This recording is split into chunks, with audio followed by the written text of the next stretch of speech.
ভারতের মেঘালয়ের প্রায় ৩০টি ঝর্ণার পানি নেমে আসে ৫১টি বিলে। আর সেই ৫১টি বিল থেকে প্রায় ১০০ বর্গ কিলোমিটার আয়তনের এই টাঙ্গুয়ার হাওরের সৃষ্টি। কয়েক বছর আগেও শুধু দিনে গিয়ে দিনে ঘুরে আসতে হতো। সময়ের সাথে সাথে এখন বিলাসবহুল হাউসবোটে ২ দিন ১ রাতে আয়েশ করে থেকেই সুনামগঞ্জের প্রায় সবকটি প্লেস ঘোরা যায়। মাত্র ৫ থেকে ৬ হাজার টাকা জনপ্রতি হলেই দেওয়া যায় হাওর ট্রিপ। আর এখন শরৎকালের হাওর ট্রিপ সে তো এক বিস্ময়ের নাম।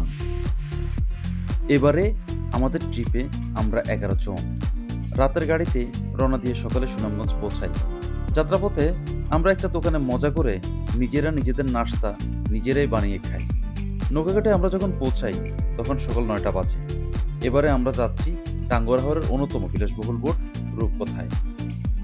রূপকথায় সব মিলিয়ে প্রায় ১৫ থেকে ১৮ জন থাকার ক্যাপাসিটি আছে। এর মধ্যে ২টি অ্যাটাচ বাথ সহ ফ্যামিলি কেবিনও আছে। মজবুত এই বোটের প্রতিটি কেবিনের সাথে আছে অ্যাটাচ ব্যালকনি, যেখানে আয়েশ করে হাওরের সৌন্দর্য উপভোগ করা যায়। বোট চলার কিছুক্ষণের মধ্যেই আমাদের সকালের নাস্তা দিয়ে দিল। আয়েশ করে খিচুড়ি খাওয়া আর হাওর দেখার অনুভূতি ছিল বেশ দারুণ। এরপর আসে ফলমূল খাওয়া দাওয়া। খাওয়া দাওয়া করতে করতে কখন যে আমরা ওয়াচ টাওয়ারে পৌঁছে যাই সেটা আমরা খেয়ালই করিনি। ওয়াচ টাওয়ারে পৌঁছে আমরা বেশ খানিকটা সময় নিজেদের মতো করে এনজয় করলাম। আচ্ছা, এটা দেখুন আমরা কই যাব? মাঝি, তোমার নাম কি? ওয়াহিদ। তুমি আমাদেরকে নিয়ে যাইবা? এটা ধরেন তো ভাই, এই চান্সে গড়িটা খুলে আপনার কাছে জমা দিই। এটা আপনার কাছে জমা দিলাম, হারাইলে আপনার, থাকলে আমার। আসবো? ভয় নাই তো? তোমার নাম কি ওয়াহিদ? তোমার বাড়ি কই? ময়মনসিং? টাঙ্গুয়ার হাওরে? ফেরদৌস, পারাপারি করবো না। আমি একটু মাঝখানে চলে যাই, আমাকে একটু জায়গা দেন। তারেক, তুমি আসছো? আপনার জন্য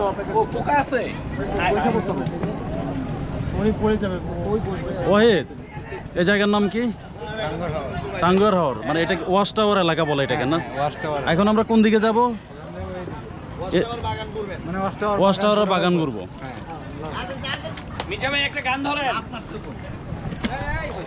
আচ্ছা, আমরা হচ্ছে যে বোটটা হচ্ছে বিরতি দিছে হচ্ছে যে ওয়াচ টাওয়ার এলাকাতে। এই এলাকার একটা বিশেষত্ব হচ্ছে যে এখানে যেরকম এখন টলটলে জল দেখতে পাচ্ছেন, এটা কিন্তু আপনি যদি শীতকালে আসেন, মানে ডিসেম্বর, জানুয়ারি বা ফেব্রুয়ারি মাসে, এটা কিন্তু পুরো শুকিয়ে যায়। এখন হয়তো পোর্ট সাইড লাভ।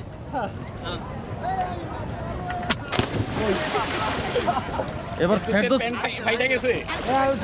ফেরদৌস, তোমার পেন কি ফাইটা গেছে? তাহলে লাভ দাও। আপনি নামেন না কেন এখনো? লাভ দেন, লাভ দাও, লাভ দেন। মিজান আইসো, পানি ঢুকবে। তারেক সরো। মিজান আইসো, মিজান আইসো। এই আশা ভাই এদিকে, আশা ভাই, আশা ভাই ফোকাস দিন, পরে ভিডিও নিব। এখন আমি স্লো ভিডিও আমরা খেলতে পারবেন ভাই। এখন ফেরদৌস ভাইকে ধরাবে। কে ধরাবে? ফেরদৌস ভাইকে।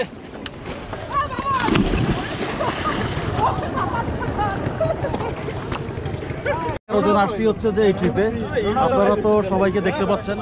সবাই এখন একটা সাঁতার প্রতিযোগিতা দিবে, মানে ঠিক এই জায়গাটা থেকে যেখানে হচ্ছে পানি কম, এখান থেকে ওই বনগুলা পর্যন্ত যাবে।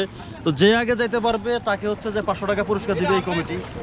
আর দেখি মানে আসলে কে পারা যায়। আর এখানে ৩ জন ডেয়ার ডেভিলস বরিশালে আছে, যারা আসলে নাকি নদীতে সাঁতার কেটে জীবনে বড় হয়েছে। তো ওদের জন্য হচ্ছে যে ১০ সেকেন্ড পরে ওরা শুরু করবে। আমি 3 বলে তারপর হুইসেল দিবা। রেডি? 1, সবাই বলেন 1, 2, 3। সবাই দেখতে পাচ্ছেন, সবাই এখানে সাঁতার প্রতিযোগিতা দিচ্ছে। এগিয়ে আছে জাহিদ ভাই, এগিয়ে আছে। আরো আছে জাহিদ ভাই চ্যাম্পিয়ন। তারেক পিছিয়ে পড়েছে। পরে মনে হচ্ছে কামরুজ্জামান আগে যাচ্ছে। তারপরে আমাদের ইমরান ভাই, গুরু। এরা যে আসলে জীবন শুরু করেছে এই নদী সাগরে সাঁতার কেটে, এটাই তার প্রমাণ। ফেরদৌস, তুমি আগে নেমে যাও, তুমি চ্যাম্পিয়ন হয়ে যাবে। তুমি ওই দিক দিয়ে আগে নেমে যাও, নেমে সাঁতার কেটে ওই দিক দিয়ে উঠে যাও। নেমে যাও ফেরদৌস, নামো। ফেরদৌস নামো, নামো। ফেরদৌস এগিয়ে আছে, তার পিছনে আছে জাহিদ ভাই। সোজা সোজা সোজা, বোটে না, বোটে না। জাহিদ ভাই ফেল করেছে, জাহিদ ভাই হয় নাই।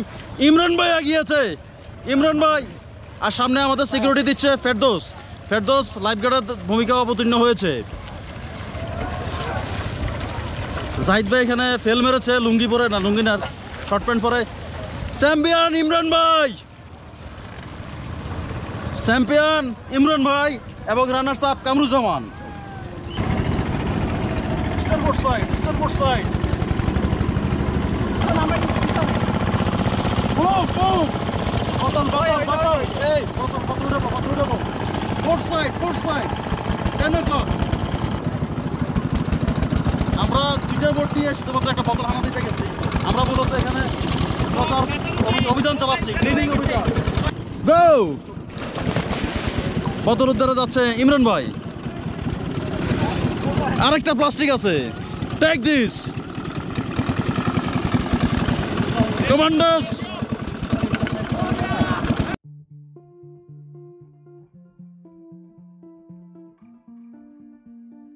দুপুরে গোসল সেরে দুপুরের খাবার খেয়ে কিছুক্ষণ রেস্ট করতেই আমরা পৌঁছে গেলাম নীলাদ্রি। আজ রাতে আমাদের নোঙ্গর এখানেই, রাতে বোটেই আমরা থাকবো। আপাতত এই চমৎকার বিকেল কাটানোর উদ্দেশ্যে আমরা বেরিয়ে পড়লাম। প্রথম গন্তব্য লাকমাছড়া। নীলাদ্রি বোটে যেখান থেকে নামিয়ে দেয় সেখান থেকে বাইকে গেলে 300 টাকা আর অটোতে 350 টাকা নেয়। মাত্র 10 মিনিট লাগবে পৌঁছাতে।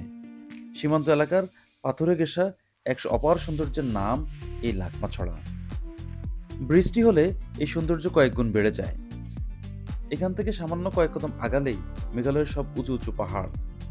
আফসোস হচ্ছে যদি এই পাহাড়গুলো আমাদের হতো, তবে এই পাহাড়গুলো আমাদের না হলেও এর সৌন্দর্য কিন্তু আমরা পুরোপুরি উপভোগ করতে পারছি, যেটা হয়তোবা মেঘালয়ের বাসিন্দা বা ওই সাইডে ইন্ডিয়াতে যারা আছে তারা পারছে না। তারা আবার হচ্ছে আমাদের এই হাওরের সৌন্দর্য উপভোগ করতে পারছে। মানে একটা ভাইস ভার্সা আমরা দেখতে পাচ্ছি, অর্থাৎ সৃষ্টিকর্তা কোনোভাবেই কাউকে কিন্তু কম দেন নাই।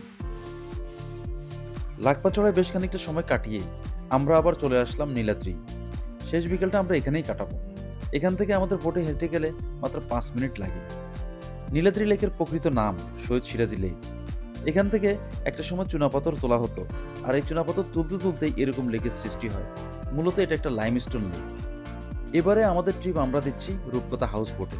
শুক্র শনিবার তাদের 2 দিনের প্যাকেজে থাকা, খাওয়া, ঘোরাঘুরি সবকিছু মিলিয়ে তারা 6000 টাকা আমাদের কাছ থেকে নিচ্ছে। তবে উইকেন্ডে যদি না এসে আমরা উইকডেতে আসতাম, সেক্ষেত্রে হচ্ছে যে আরও কিছুটা কম পড়তো আমাদের এই খরচ। আপনারা চাইলে go with Ashraful Alam mention করে বুকিং দিলে শুক্র শনিবার এবং ব্ল্যাক আউট পিরিয়ড ছাড়া অন্য যে কোনো সময় আপনারা 5% স্পেশাল ডিসকাউন্ট পাবেন। আজকে আমাদের এই ভিডিও এ পর্যন্তই। আগামীকালকে আমরা যাচ্ছি মায়াবী জাদুকাটা নদী, বারিক্কা টিলা ও সবুজ শিমুল বাগান দেখতে। ততক্ষণ পর্যন্ত ভালো থাকবেন, সুস্থ থাকবেন। আল্লাহ হাফেজ।